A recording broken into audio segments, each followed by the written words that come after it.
मेरा नाम सुमन है। मैं बहुत खूबसूरत थी।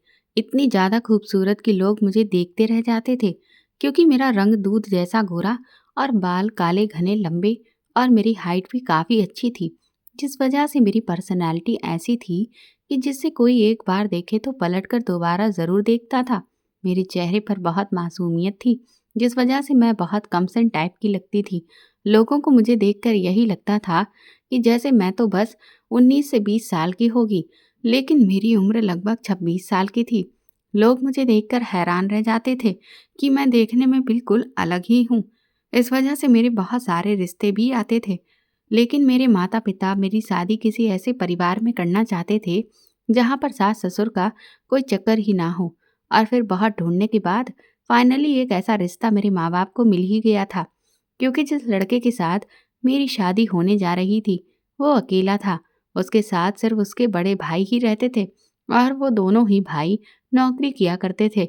मेरे जेठ जी की भी शादी हो चुकी थी, लेकिन उनकी पत्नी अपने माँ-बाप की इकलौती संतान थी, जिस वजह से वो काफ़ी सालों से अपने बूढ़े माँ-बाप की सेवा करने के लिए उनके पास ही रह रही थी और मेरे जेठ-जेठानी के कोई औलाद भी नहीं थी। इस सब के चलते दोनों भाई काफ़ी टाइम से अकेले ही रहते थे। मेरी ससुराल का घर भी बहुत बड़ा था। मेरे ससुराल में जो कुछ भी था, वो मेरे होने वाले पति और जेठ का ही था। इसीलिए मेरे माता-पिता को यही लगता था कि उन्हें मेरी शादी यहीं पर कर देनी चाहिए। ये रिश्ता हमारे पड़ोस में रहने वाले एक अंकल जी ने बताया था। वो अंकल जी बहुत लोगों के रिश्ते करवाते थे। उन्होंने इस लड़के की बहुत तारीफ भी की थी। मेरे माता-पिता जब लड़के को देखने गए थे, तो उन्हें लड़का और उसका घर और उसका काम वगैरह बहुत पसंद आया था। इसीलिए वो रिश्ते से इनकार ना कर सके और उन्होंने फिर मेरा रिश्ता फाइनल कर दिया था। पहले मेरी सगाई हुई थी और उसके बाद मेरी शादी की डेट भी फाइनल हो गई थी।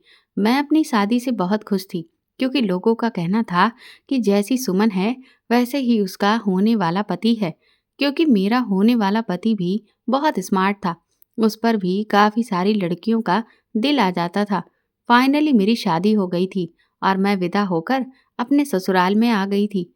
मैं बहुत खुश थी। शादी की पहली रात मेरे पति ने मुझसे बहुत अच्छे से बात की थी, लेकिन एक बात बहुत अजीब थी कि उन्होंने शादी की पहली रात ही मुझे ये कह दिया था कि तुम्हें मेरे बड़े भाई का बहुत ख्याल रखना है, उनके साथ कभी भी भेदभाव मत करना। मैंने उनको यकीन दिलाया था कि मैं उनके भाई का बहुत ख्याल रखूंगी, क्योंकि उनका भी तो ख्याल रखने के लिए यहाँ पर हमारे अलावा और कोई भी नहीं था। उनकी पत्नी तो न जाने कब अपने मायके से वापस लौट कर आएंगी। मेरे पति मेरे जवाब पर बहुत खुश हुए थे। मुझे भी खुशी हुई थी कि मेरी शादी एक अच्छे इंसान के साथ हुई है, जिसके साथ मैं सारी जिंदगी आराम से और खुशी-खुशी गुजार सकती हूँ। लेकिन मेरी शादी को अभी कुछ महीने ही गुजरे थे। मेरी ससुराल बहुत ही नॉर्मल सी थी, लेकिन मुझे लगता था कि मेरे लिए इस नॉर्मल सी जिंदगी में भी ढेर सारी खुशियाँ आ जाएंगी। मेरे पति के ना तो माँ-बाप थे और ना ही कोई बहन थी। बस सिर्फ एक बड़ा भाई था और वो भी नौकरी करते थे। मेरे पति की नौकरी भी बहुत अच्छी थी। वो मेरी हर ख्वाहिश को पूरा किया करते थे। इस घर में किसी भी चीज़ की कोई कमी नहीं थी और ना ही घर में खाने-पीने की कोई तंगी थी। मैं बहुत बेफ़िक्र रहती थी, क्योंकि यहाँ पर तो काम का भी कोई झंझट नहीं है, ना ही सास-ससुर की कोई प्रॉब्लम है। यही सब खूबियाँ देखकर तो मेरे माँ-बाप ने मेरी शादी यहाँ पर की थी। मेरे जेठ भी देखने में बहुत सीधे लगते थे। मेरे पति ने भी शादी के बाद मेरे ऊपर कोई भी लंबी चौड़ी जिम्मेदारी नहीं डाली थी। बस उनका मेरे लिए सिर्फ यही कहना था कि मेरे लिए मेरा बड़ा भाई बहुत अजीज है। उन्होंने मुझे पिता बनकर पाला है, इसीलिए अब तुम्हें उनका खूब ख्याल रखना है और उनकी जिम्मेदारी को उठाना है। उन्होंने कभी भी मुझे किसी चीज़ की कोई कमी नहीं होने दी थी, इसलिए तुम भी कभी उनके लिए किसी चीज़ की कमी नहीं होने देना।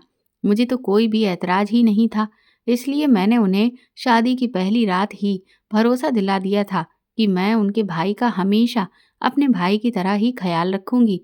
लेकिन फिर भी पता नहीं क्यों वो बार-बार मुझे इस बात को याद दिलाते रहते थे, जैसे कि उन्हें यकीन ही नहीं हो रहा हो कि मैं अपने शब्दों पर टिकूंगी। वो मुझसे कहते कि तुम्हारी वजह से मेरे भाई को कभी भी कोई परेशानी नहीं होनी चाहिए। मेरा पति मेरी इन बातों से बहुत खुश रहता था कि मैं कभी भी उनके भाई को निराश नहीं होने दूंगी और ना ही कभी उन्हें शिकायत का मौका दूंगी। मेरे पति को तो शादी की पहली रात भी अपने बड़े भाई की ही फिक्र सता रही थी, इतनी ज़्यादा कि उन्होंने मेरी तारीफ तक नहीं की थी और ना ही उन्होंने कोई ऐसी बात कही थी जिससे मुझे लगे कि वो मुझसे खुश रहेंगे। हाँ, पर मैं तो बहुत खुश थी क्योंकि मैं दुल्हन बनकर बहुत खूबसूरत लग रही थी। मगर मेरे पति को तो मेरी खूबसूरती से भी कोई लेना देना ही नहीं था। मुझे तो ऐसा लगता था कि जैसे यहाँ शादी होने के बाद मेरे भाग्य जाग जाएंगे।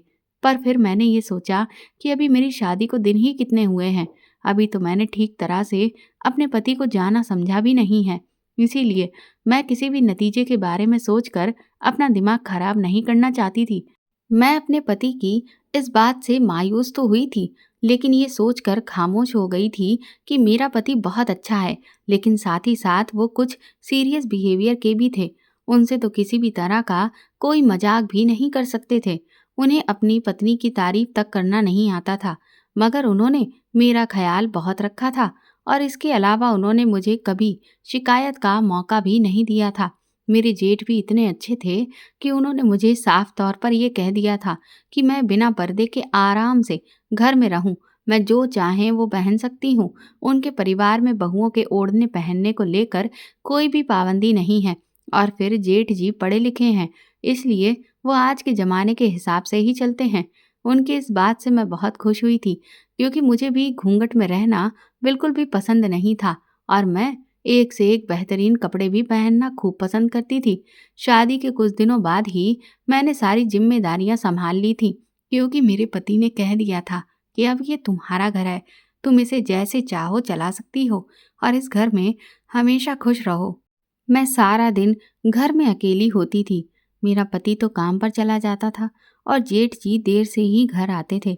मेरे जेठ जी भी आधा दिन जॉब करते थे और आधा दिन वो अपने दोस्तों के साथ बिताते थे और घर के अंदर आते ही वो खुद को कमरे में बंद कर लिया करते थे। इस घर में बहुत ही शांति और सुकून था क्योंकि मुझे कोई भी किसी बात पर रोकने टोकने वाला नहीं था। मैं अपनी मर्जी से ही सब कुछ करती थी।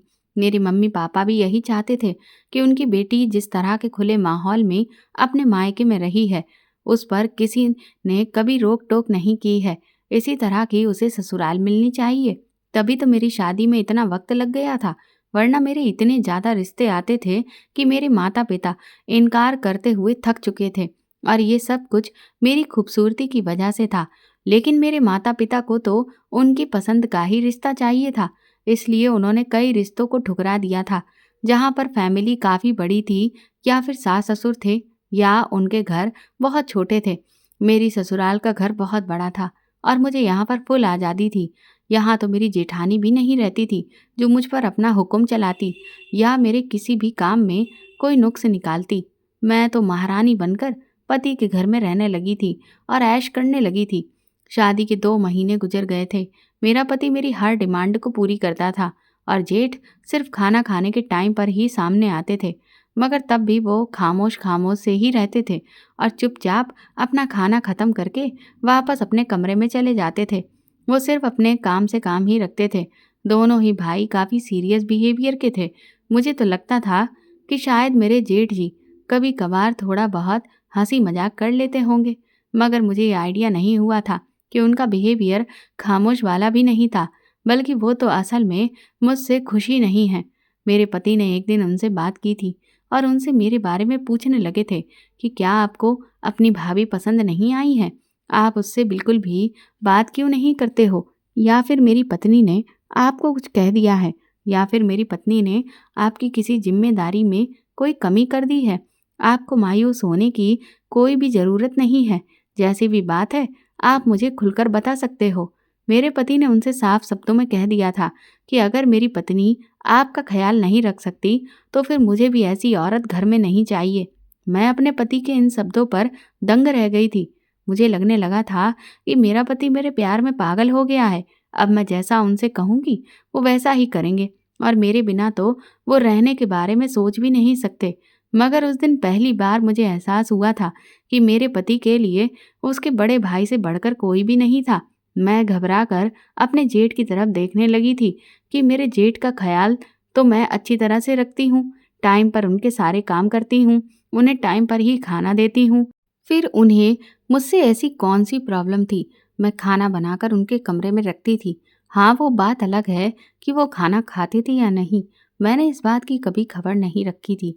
मेरे पति के सवाल पर मेरे जेठ ने मेरी तरफ देखा और मैं बार-बार उन दोनों के चेहरे को देख रही थी। मेरे जेठ कहने लगे थे कि मुझे तो लगता है कि तुम्हारी पत्नी को मैं सिर्फ बोझ लगता हूँ और इसीलिए मैं ज़्यादा उसके सर पर सवार नहीं होना चाहता। मैं नहीं चाहता कि मेरी वजह से उसे कभी किसी परेशानी का सामना करना पड़े। मैं हक्का-बक्का सी खड़ी होकर अपने जेठ को देखने लगी थी। न जाने उन्हें ऐसा क्यों महसूस हुआ था कि वो मुझ पर बोझ हैं। हालांकि वो खुद भी मुझसे बात नहीं करते थे। उन्होंने अभी तक मुझसे बात करने की शुरुआत तक नहीं की थी। और तो और वो अपने किसी काम के बारे में भी मुझसे नहीं कहते थे। ना ही कभी उन्होंने अपनी पत्नी के बारे में मुझे कोई बात की थी। मैं तो खुद अपनी मर्जी से उनके काम कर दिया करती थी। मेरा पति तो ये सुनकर मुझे कड़ी नज़रों से घूरने लग गया था और कहने लगा कि मेरे भाई की शिकायत दूर कर दो, वरना मैं यही समझूंगा कि मेरा भाई तुम्हें बोझ लगता है, क्योंकि मेरे भाई की खुशी से बढ़कर मेरे लिए कुछ भी नहीं है। मैं तो अपने पति की बात सुनकर पागल सी हो गई थी। मेरे कुछ भी समझ में नहीं आ रहा था कि आखिर यहाँ पर क्या हो रहा है। मैं जल्दी से अपने जेठ को यकीन दिलाने लगी थी कि मुझे उनसे कोई भी प्रॉब्लम नहीं है। मेरे जेठ ने तो लापरवाही से अपने कंधे उचका दिए थे और कहने लगे, ठीक है, मैं कुछ दिन में ही तुमको देख लूंगा कि तुम मुझसे कितनी खुश हो। मेरा पति अपने भाई को बार बार ये कहने लगा था कि मेरी पत्नी अब आपका पहले से भी ज़्यादा ख्याल रखेगी, क्योंकि ये भी इस बात को बहुत अच्छी तरह से जानती है कि मेरे भाई मेरे लिए कितने स्पेशल हैं। अब आपको कोई भी परेशानी हो तो आप मुझे बता देना। मुझे उस दिन ऐसा लगा था कि जैसे वो घर मेरे पति का नहीं, बल्कि मेरे जेठ का घर था। मेरे जेठ तो वहीं पर जमकर बैठ गए थे, जबकि मेरे पति के पीठ के पीछे तो वो ज़्यादातर अपने कमरे में ही रहते थे। मैंने भी सोच लिया था कि मैं अब अपने जेठ का इतना ख्याल रखूंगी कि वो मेरी तारीफ किए बिना रह ही नहीं पाएंगे। उस दिन के बाद से मैं अपने जेठ के आगे पीछे घूमने लगी थी। वो जैसे ही घर में आते थे तो मैं उन्हें उनके कमरे में खाना देने जाती थी, और जब तक वो खाना नहीं खा लिया करते थे तब तक मैं उनके कमरे से बाहर नहीं आती थी। और शाम को चाय बनाकर भी मैं उन्हें पिलाती थी। फिर तो धीरे धीरे मैंने उनके साथ ही बैठकर चाय पीना भी शुरू कर दिया था।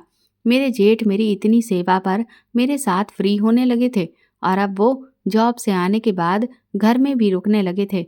एक दिन वो मेरी बातों ही बातों में तारीफ करने लगे। उन्हें शायद ये लग रहा था कि मैं बहुत ही कम उम्र की और नादान सी लड़की हूँ। जाहिर सी बात है कि सब लोग ही मेरे बारे में ऐसा कहते थे, क्योंकि मैं थी ही ऐसी। लेकिन अपने जेठ के मुंह से इस तरह की बात को सुनकर मुझे हंसी आ गई थी। मैं सच में बहुत खूबसूरत थी और शादी के बाद तो मैं और भी ज़्यादा खूबसूरत हो गई थी। जबकि मेरी उम्र 26 साल थी, फिर भी चेहरा मेरा मासूम लड़कियों के जैसा लगता था। जब मैंने अपने जेठ को अपनी उम्र बताई तो एक पल के लिए वो खामोश हो गए। फिर वो बोले कि इस बात से क्या ही फर्क पड़ता है। मेरे जेठ की उम्र तो मेरे पति से लगभग 8 साल ज़्यादा थी। उन्होंने ऐसा क्यों कहा था, मैं इस बात को नहीं समझ पाई थी और मैंने सिर्फ हाँ में सिर हिला दिया था। मुझे महसूस होने लगा था कि मेरे जेठ अब मुझे हर टाइम गहरी नज़रों से देखते रहते थे। मैं पहले तो लापरवाह सी रहती थी, क्योंकि मेरे जेठ तो ज़्यादातर अपने कमरे में बंद रहते थे। मगर अब मैंने नोटिस किया था कि उनकी नज़र मेरे पूरे शरीर पर टिकी रहती थी और वो बार बार मुझे इस तरह से देखते थे जैसे पहली बार देख रहे हों। मैं ज़्यादातर साड़ी ही पहना करती थी और पल्लू करने की आदत भी अब बिल्कुल नहीं रही थी। वैसे मैं सूट भी पहनती थी, लेकिन डार्क कलर के और स्टाइलिश कपड़े ही पहनती थी। डार्क कलर की और बैकलेस साड़ी में मैं और भी ज़्यादा खूबसूरत लगती थी। मुझे कोई भी देखता तो मुझ पर से अपनी नज़र नहीं हटा पाता था। मैं अपने जेठ को कभी कुछ नहीं कह सकती थी, क्योंकि वो मुझे छुप छुप कर देखते थे। वो मेरे सामने तो थोड़ा सा सही तरीके से रहते थे, लेकिन तिरछी नज़रों से मेरा जायजा लेते थे। मैं इस बात को जानते हुए भी अनजान बनी रहती थी। मेरा पति भी खुश था कि मेरे जेठ अब उनसे मेरी कोई भी शिकायत नहीं करते हैं और वो मेरे साथ खुश रहते हैं। कभी कभी मुझे अपने पति का उनके भाई के लिए पागलपन बहुत अजीब सा लगता था। भाई की मोहब्बत से ज़्यादा उनका अंदाज मुझे चापलूसी से भरा लगता था। मैं हैरान होती थी कि मेरा पति अपने बड़े भाई को खुश रखने के लिए इतने जतन क्यों करते हैं। मेरे पति की कंपनी में ज़्यादा काम बढ़ने की वजह से उन्होंने कहा कि वो कुछ दिनों तक रात को देर से घर वापस आया करेंगे, और अगर ज़्यादा रात हो गई तो वो रात को घर आएंगे ही नहीं। इसलिए मैं खाना भी अपने और अपने जेठ के लिए ही बनाया करूं, क्योंकि मेरे पति कंपनी में ही खाना खाया करेंगे। मैंने सोचा कि मेरे पति घर पर नहीं हैं, तो आज मैं अपने जेठ से पूछ लेती हूँ कि वो रात को खाने में क्या खाना चाहते हैं। मेरे जेठ ने तो खाने की मुझे ढेर सारी डिशेस बताईं और कहने लगे कि हमारे घर में तो कभी मेहमान आए नहीं, क्योंकि हम दो भाई हैं, आखिर क्या क्या कर सकते थे। इसलिए मैं चाहता हूँ कि जितना खाना मेहमानों के आने पर बनाया जाता है, इतना ही खाना तुम हम दोनों के लिए भी आज बना लो। मैं अपने जेठ की बात सुनकर बहुत परेशान हो गई थी। मैंने सोचा कि चलो, मेरे जेठ ने इतनी डिशेस मुझे बताई हैं, उनमें से 1 या 2 डिशेस बना लेती हूँ, क्योंकि हम 2 लोग ही हैं, तो इतना ज़्यादा खाना बनाकर होगा भी क्या। मगर मेरे जेठ ने कहा कि आज तुम्हें मेरी बताई हुई सारी ही डिशेस बनानी होंगी। मैं इतना सारा खाना अकेले कैसे बना सकती थी। मेरी परेशानी पर जेठ कहने लगे कि मैं तुम्हारी मदद करवा दूंगा, तुम फिक्र मत करो। मैं बेफिक्र हो गई थी कि चलो, एक से भले 2 सही, हम मिलकर काम कर लेंगे तो काम जल्दी हो जाएगा। मगर 1 घंटे के बाद तो मेरे जेठ ने मुझे हिलाकर रख दिया था। मैंने सोचा कि मैं थोड़ी देर आराम कर लेती हूँ, उसके बाद सारे काम एक साथ निपटा लूँगी। मैं जब बिस्तर पर लेटी तो अचानक मेरी आँख लग गई थी। मेरे जेठ मेरे कमरे में आ गए और मुझे हिलाकर कहने लगे कि सुमन, खाना तैयार हो गया है, जल्दी से आ जाओ, आकर चेक कर लो कि खाना ठीक से पका है या नहीं। अपने जेठ को इस तरह से कमरे में आकर मुझे जगाते हुए देखा तो मैं बुरी तरह से घबरा गई। मैंने जब टाइम देखा तो 3 घंटे गुजर गए थे।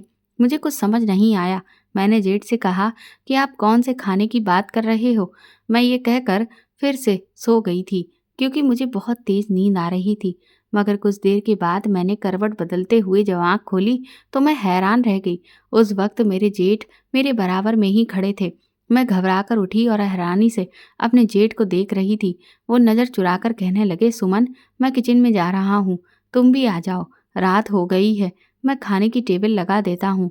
मेरे जेठ कमरे से निकल गए, जबकि मैं काफ़ी देर तक अपनी ही जगह पर बैठी रही थी। मैंने टाइम देखा तो रात के 8 बज रहे थे। मैं घबरा गई थी। मैं काफ़ी देर तक सोती रही, क्योंकि कल रात मुझे नींद नहीं आई थी। इसी वजह से मुझे नींद आ रही थी, और इतनी देर तक मेरे जेठ भी मेरे कमरे में ही रहे थे। मुझे ये बात बहुत अजीब लगी थी। मैं उठकर किचन में गई तो सामने का नज़ारा देखकर मेरे होश उड़ गए थे। मेरे जेठ ने तो सारा खाना बनाकर रेडी कर दिया था। वो टेबल लगा रहे थे, फिर मैंने उनकी टेबल लगाने में मदद कर दी थी। मैंने उनसे कहा कि क्या ये सारा खाना आपने खुद बनाया है? तो वो कहने लगे, हाँ सुमन, ये सब मैंने बनाया है, क्योंकि मैं कुकिंग करना जानता हूँ। तुम तो जानती हो कि हमारे घर में कोई औरत तो है नहीं, इसीलिए मैं ही खाना बनाता था। तो सोचा कि आज भी मैं ही बना लेता हूँ। मैं टेबल पर बर्तन लगा रही थी जब मेरे जेठ ने अचानक मेरे कंधे पर हाथ रखकर मुझे एक तरफ किया और कहने लगे कि तुम ये रहने दो, मैं खुद कर लूँगा, तुम कोई और काम देख लो। मैं अपने जेठ के इस तरह छूने पर करंट खाकर दूर हुई थी। मेरे जेठ अनजान बनकर पूछने लगे कि क्या हुआ है। मैंने सीरियस होकर उनसे कहा कि आप मुझे साइड होने के लिए कह दिया करें, मैं ख्यालों में थी, इसलिए डर गई थी। मैं उनसे अब डायरेक्ट तो कह नहीं सकती थी कि वो मुझे हाथ ना लगाएं। वो बड़े थे, शायद इसीलिए ऐसा हुआ, लेकिन फिर भी कम से कम मुझे तो ख्याल रखना होगा। मेरी बात पर वो हंसने लगे और कहने लगे कि अरे, इसमें डरने वाली तो कोई भी बात नहीं थी, और ना ही तुम कोई छोटी बच्ची हो जो डर गई हो। मैं अपने जेठ की बात पर खामोश रही और अपने काम में बिजी हो गई। मगर मेरे जेठ ऐसे ही बहाने बहाने से मेरे करीब आने की कोशिश करते।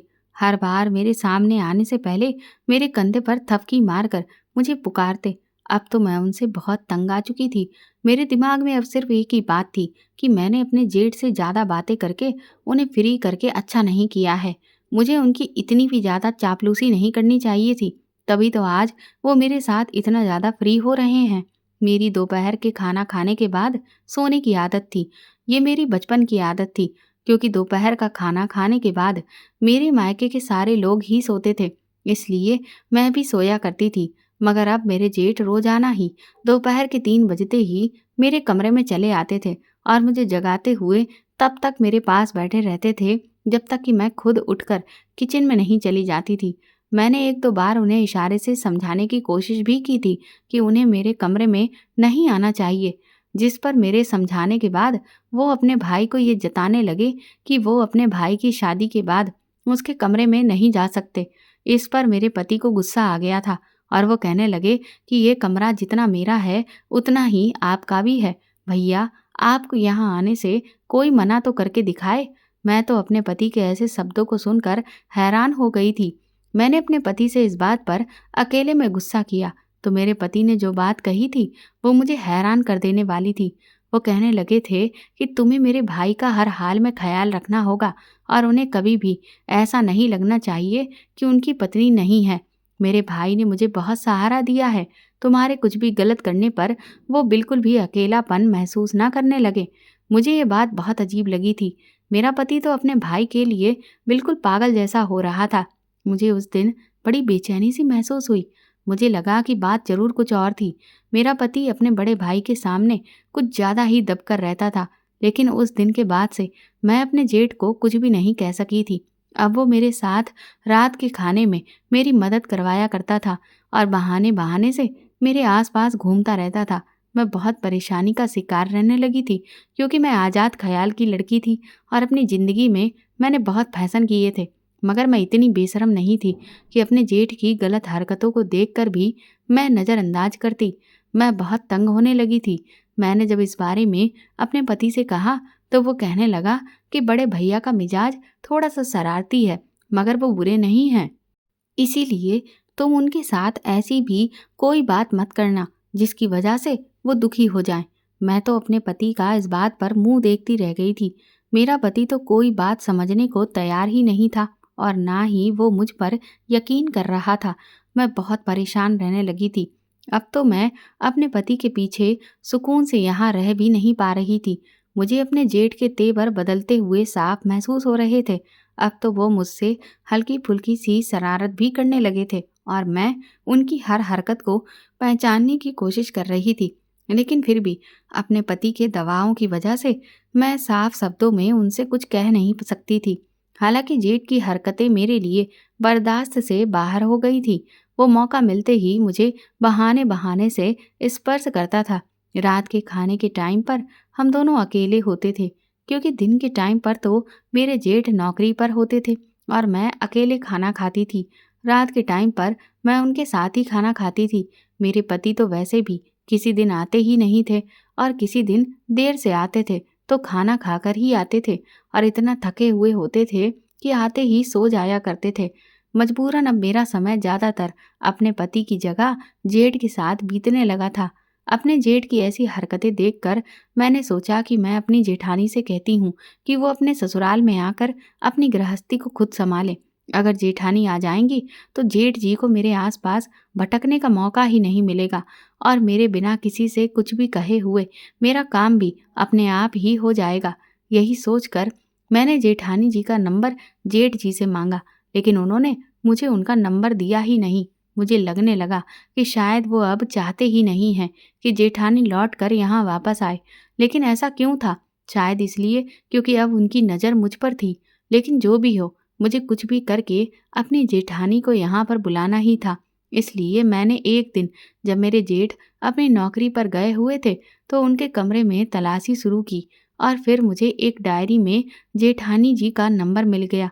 मैंने उन्हें फ़ोन लगाया और जब मैंने उन्हें बताया कि मैं उनकी देवरानी बोल रही हूँ तो आगे उन्होंने मुझसे जो भी बात की उसे सुनकर मैं दंग रह गई थी।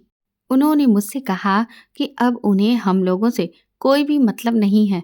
उस दिन मुझे पहली बार पता चला कि मेरे जेठ का तो तलाक हो चुका है, जबकि अब तक तो मैं यही सोचती आ रही थी कि मेरे जेठ शादीशुदा हैं। मेरे पति ने भी मुझसे इस सच्चाई को छुपाया था।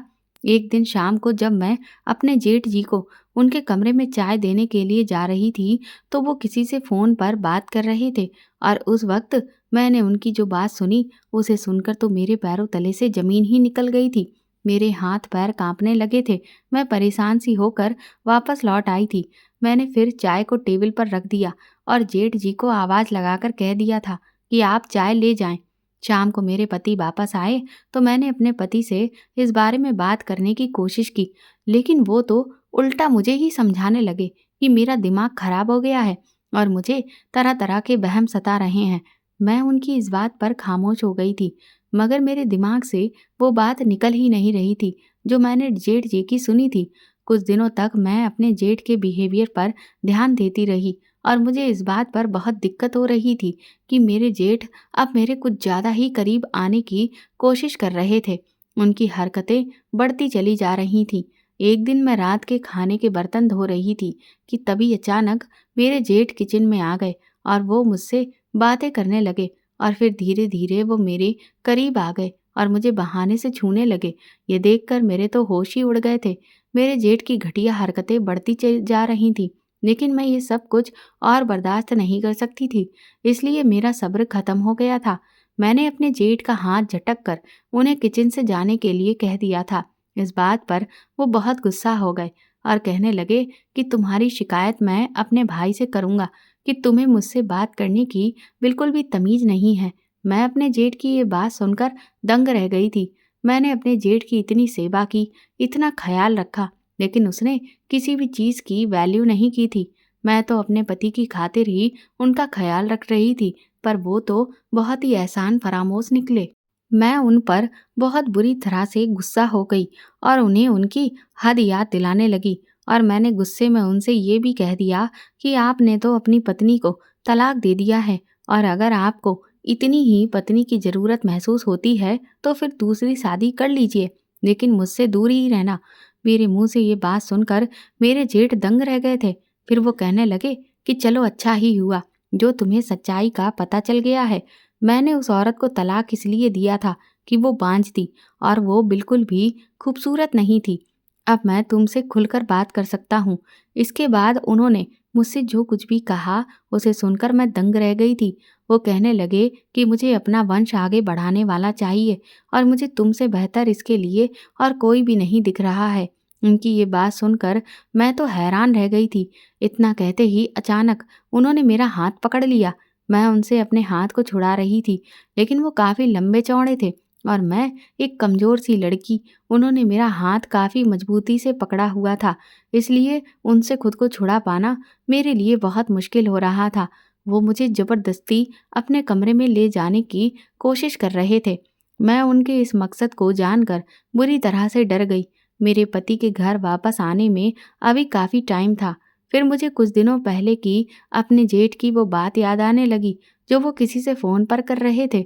वो कह रहे थे कि मुझे नहीं लगता कि मेरा छोटा भाई सुमन को खुश रख सकता है। उससे कहीं ज़्यादा तो सुमन मेरे साथ खुश रहती है और फिर अब मुझे भी अपने वारिस की ज़रूरत बहुत महसूस होती है। इसलिए मैं जल्द ही अपनी इस योजना पर काम करूँगा।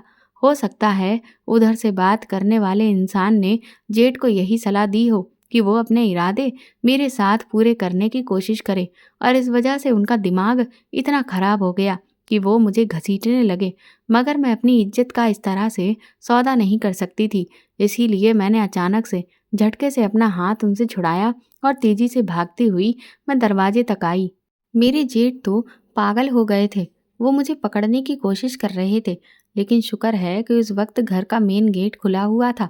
मुझे इस बात का फायदा हुआ था और मैं घर से भाग गई। मेरे जेठ ने मेरा पीछा किया, मगर मैं उनसे पहले ही भागकर काफ़ी दूर तक आ गई थी और वो गलत रास्ते पर मुझे ढूंढने के लिए निकल गए थे।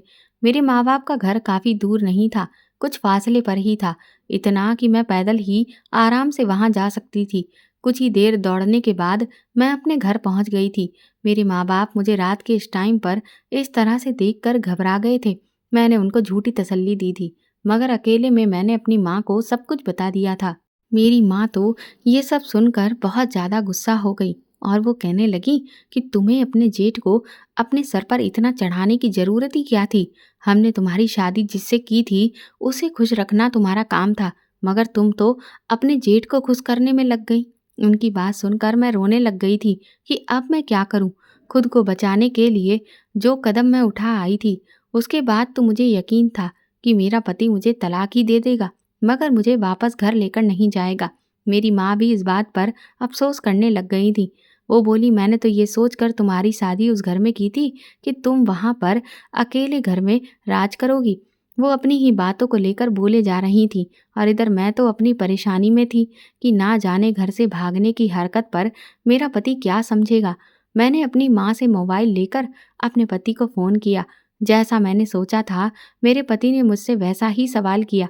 वो कहने लगे कि मैं अभी घर आया हूँ और मेरे भाई ने बताया है कि तुम जल्दबाजी में घर से निकल गई हो। उन्होंने कहा कि रात के टाइम पर इतनी जल्दी में तुम कहाँ गई हो। मैंने फ़ोन पे उनसे झूठ बोल दिया कि मेरी माँ की तबीयत कुछ ठीक नहीं थी। उन्होंने मुझे फ़ोन किया था तो मैं परेशान हो गई थी और घबराहट में मैं घर से निकल आई थी। मेरे पति ने कहा कि ठीक है, मैं तुम्हें लेने के लिए आ रहा हूँ। मैं हैरान रह गई थी कि मामला इतनी आसानी से कैसे सुलझ गया था। अपना घर बसाने की फ़िक्र में मुझे इस टाइम जेठ का भी ख़्याल नहीं आया था, जिसकी वजह से मैं घर से आई थी। मेरा पति मुझे लेने के लिए आया तो मेरी माँ ने उसे अकेले में सब बता दिया और कहा कि बेटा, तुम तो समझदार हो, इसीलिए अपने भाई को समझाओ कि वो अपनी पत्नी को वापस बुला ले। जब पत्नी साथ नहीं होती है तो अक्सर आदमी ऐसी ही गलतियां कर बैठते हैं। सुमन की जेठानी वापस आ जाएगी तो कोई भी अपने रिश्तों की हद नहीं भूलेगा। मेरी माँ को यकीन था कि ये सब सुनकर मेरा पति जरूर कोई ठोस कदम उठाएगा। माँ की बात सुनकर मेरा पति शर्मिंदा सा होकर बैठ गया था। मैं उसके साथ घर की तरफ रवाना हुई तो रास्ते में रोते हुए मैंने अपने पति को सब कुछ बता दिया था। मुझे लगा था कि घर जाकर वो अपने भाई को डांटेगा, लेकिन जब हम कमरे में पहुंचे तो वो तो उल्टा मुझसे ही रिक्वेस्ट करने लगा कि तुम इस बात को अब जाहिर मत करना और ऐसे रिएक्ट करना जैसे कि तुम्हें इस बात से कोई फर्क नहीं पड़ा है, बल्कि तुम मेरे भाई से माफ़ी मांग कर उसे राजी कर लेना। वो कहने लगा कि तुम मेरी मजबूरी को समझो। मैं हैरान रह गई कि मेरा पति अपने भाई को खुश करने के लिए मुझे इस हद तक गिराने के लिए तैयार है। मैं समझ नहीं पा रही थी आखिर मेरा पति ऐसा क्यों कर रहा है। अब मुझे समझ नहीं आ रहा था कि मैं जिस डर से भागी थी वो तलवार तो अब वैसे की वैसे ही मेरे सर पर लटकी हुई थी। अगले दिन मेरे पति फिर से काम पर चले गए तो मैं बहुत डर रही थी कि अब फिर से कहीं मेरे जेठ मेरे साथ कोई गलत हरकत ना कर दें। मेरे पति को गए हुए भी अभी 10 मिनट ही गुजरे थे कि तभी अचानक से मेरे जेठ कमरे में आ गए और मुझसे आकर माफ़ी मांगने लगे। उनको ऐसे शर्मिंदा देखकर मैं हैरान रह गई थी। उन्होंने कहा कि सुमन, मुझे माफ़ कर दो। कल मैंने जो कुछ भी किया वो मेरी गलती थी, लेकिन मैं तुमसे आज ये कहता हूँ कि मैं तुमसे प्यार करने लगा हूँ। तुम मुझे बहुत अच्छी लगती हो और अब मैं तुमसे शादी करना चाहता हूँ। तुम कुछ भी करो और मेरे भाई को तलाक दे दो और मुझसे शादी कर लो। अगर तुमने ऐसा नहीं किया तो फिर मजबूरन मुझे तुम्हारी इज्जत को खराब करना पड़ेगा, क्योंकि अब मैं तुम्हारा दीवाना हो चुका हूँ और मैं तुम्हारे बिना नहीं रह सकता। अपने जेठ की इस बात पर तो मैं हक्का बक्का रह गई थी। मुझे बहुत डर लगने लगा था और अब मुझे उनसे बचने की कोई भी उम्मीद नज़र नहीं आ रही थी। यही सब बातें करते करते अचानक से धीरे धीरे मेरा जेठ फिर से मेरे करीब आने की कोशिश कर रहा था। वो धीरे धीरे अपना हाथ मेरी तरफ बढ़ा रहा था और उसकी आंखों में मुझे एक अजीब सा जुनून नज़र आ रहा था। मैं जैसे ही उठकर भागने वाली थी कि तभी अचानक मेरा पति कमरे के अंदर दाखिल हुआ।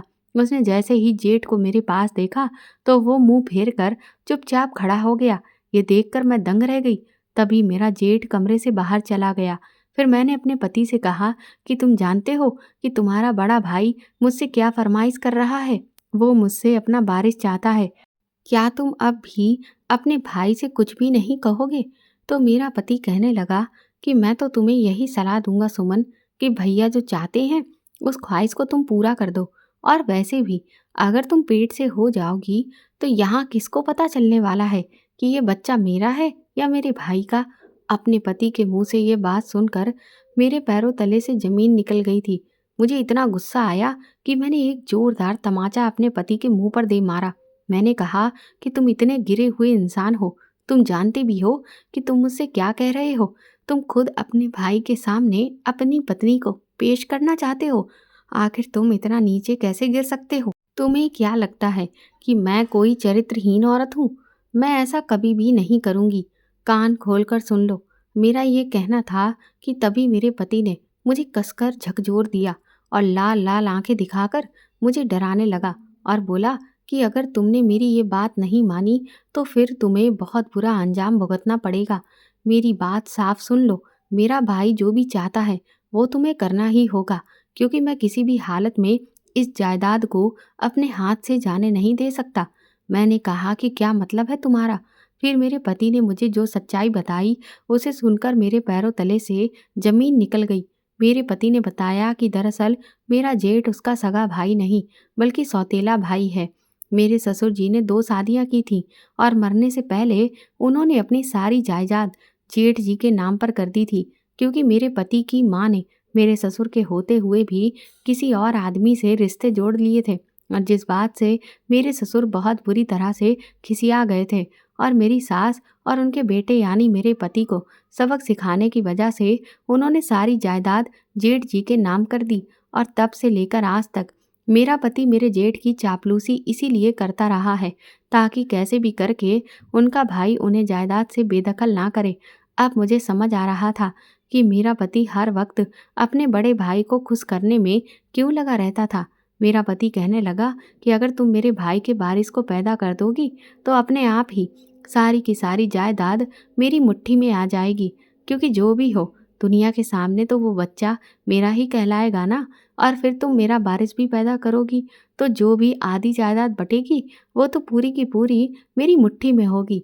ये सब कहते हुए मैंने अपने पति की आंखों में एक अजीब ही दीवानगी सी देखी थी। मैं समझ गई थी कि मेरा पति पूरी तरह से पागल हो चुका है। वो जायदाद को लेकर इतना सनकी हो चुका है कि उसे सही और गलत की कोई पहचान ही नहीं रह गई है।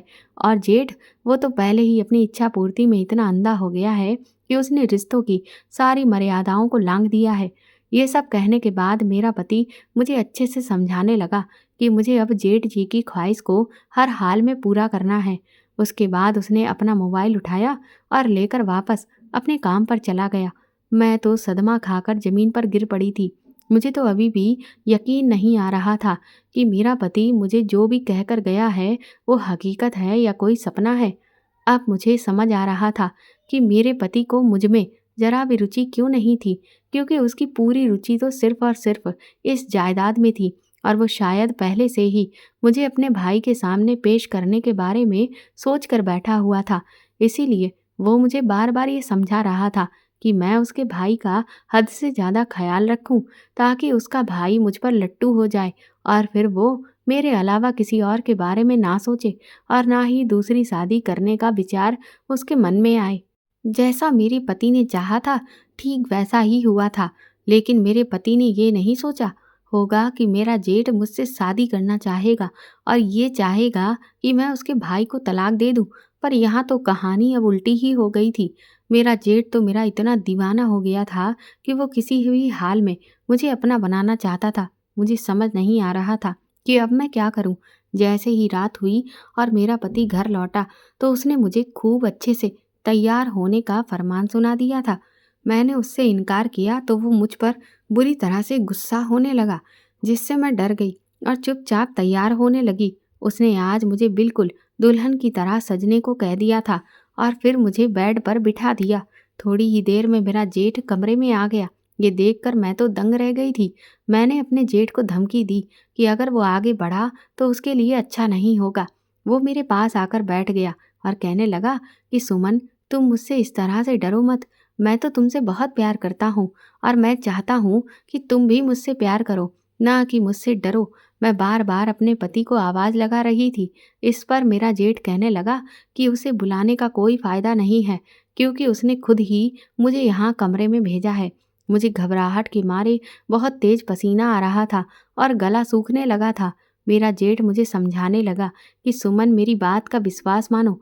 मैं ऐसा नहीं हूँ कि सिर्फ तुम्हारे साथ समय बिताना चाहता हूँ, बल्कि मैं तो तुमसे शादी करके तुम्हें हमेशा के लिए अपना बनाना चाहता हूँ। सच कहता हूँ, तुमसे ज़्यादा खूबसूरत लड़की मैंने आज तक कभी नहीं देखी है। जब भी आंखें बंद करता हूँ तो मुझे सिर्फ तुम ही तुम दिखाई देती हो। तुम्हारे अलावा मुझे अब कुछ भी नहीं सूझता है। इसलिए मैं अब चाहकर भी किसी से भी शादी नहीं कर सकता। मैंने अपने जेठ के मुंह पर भी खींचकर तमाचा मारा। मैंने कहा, तुम्हें शर्म नहीं आती अपने छोटे भाई की पत्नी पर गलत नज़र रखते हुए? मेरा इतना कहना था कि मेरा जेठ गुस्से में बौखला गया और उसने अपना आपा खो दिया। कहने लगा कि तो तुम ऐसे नहीं मानने वाली हो। तुम तभी मेरी बात मानोगी जब मैं तुम्हारे साथ गलत करूँगा। ये कहते ही वो मुझ पर झपट पड़ा और हमारे बीच खींचातानी शुरू हो गई थी। मैं बुरी तरह से चिल्ला रही थी, लेकिन वहाँ कोई भी मेरी चीख सुनने वाला नहीं था कि तभी अचानक से वहाँ मेरी माँ पुलिस के साथ आ गई, जिन्हें देखकर मेरी जान में जान आई। पुलिस ने मेरे जेठ और पति दोनों को गिरफ्तार कर लिया था। दरअसल मैंने शाम को ही अपनी माँ को फ़ोन करके अपने पति और जेठ की बातों के बारे में सब कुछ बता दिया था। मेरी माँ कहने लगी कि तेरी बात सुनकर मुझे किसी अनहोनी का अंदेशा होने लगा था, इसीलिए मैंने बिना वक्त गवाए पुलिस में जाकर शिकायत कर दी और उन्हें लेकर तेरे घर आ गई। इस तरह से मेरी माँ ने आकर मुझे बचा लिया था। फिर मैं अपनी माँ के साथ घर चली गई थी। कई महीनों तक मैं इस सदमे से उबर नहीं पाई थी। मैंने अपने पति को तलाक दे दिया। ऐसा पति किसी भी औरत को नहीं चाहिए जो उसकी इज्जत को खुद नीलाम कर दे। कुछ महीनों के बाद मेरी माँ ने अच्छे से देखभाल करके मेरी शादी दूसरी जगह कर दी। अब मेरी शादी जहाँ हुई है वहाँ मेरे सास ससुर और देवर ननद भी हैं और मैं अपने पति के साथ बहुत खुश हूँ। सच में घर में किसी न किसी औरत का होना बहुत ज़रूरी होता है। ये बात मुझे अब जाकर समझ आ रही थी। तो दोस्तों, आपको ये कहानी कैसी लगी हमें कमेंट करके ज़रूर बताएं और प्लीज़ इस कहानी को ज़्यादा से ज़्यादा शेयर और लाइक करके मेरे चैनल को सपोर्ट करें।